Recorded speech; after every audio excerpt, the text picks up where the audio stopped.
Hello guys and welcome to this tutorial on tips and tricks for beginners in Car Mechanic Simulator 2018.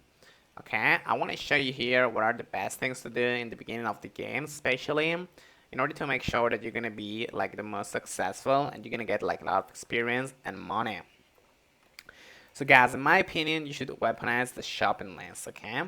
So stop trying to memorize complex suspension part names. When you're looking at a broken part, for example, in disassembly mode, or you're reviewing your diagnostic list, what you can do is you can use like press, for example, in notes, okay? So you can example, just click on here and you can add it to a list, okay? And that's gonna be very important because you're gonna have your list ready to go and you're going to be able to check it. That's going to allow you to see what you're looking at when you're buying something. Okay, this is one of the most essential tips. Also guys, check the minimum quality threshold. Okay, so look closely at the customer's order sheet before buying parts.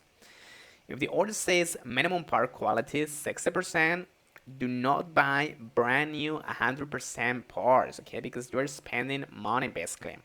So you gotta check for something that is maybe like 65 or 70% hell, but not 100, because then you're over investing in a client that is gonna pay you less than you want probably.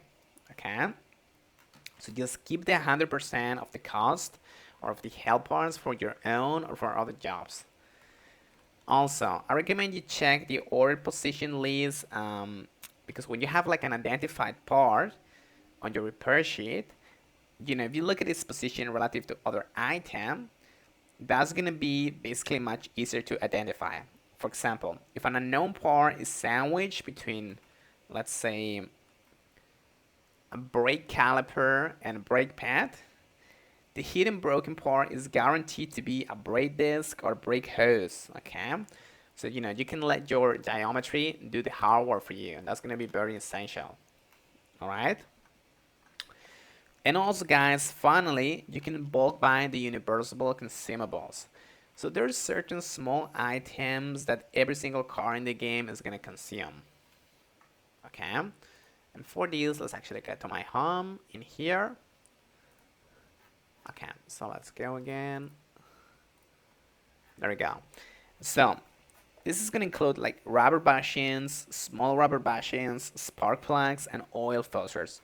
So you should maybe spend like a couple of $1,000s early on to buy a massive bulk stack of 32 rubber bushings, okay?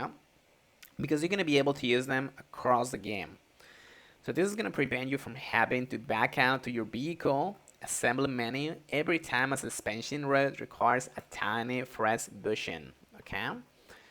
So guys, just try to be efficient with your money and with your like parts, and you're gonna be good for this game. Thank you so much.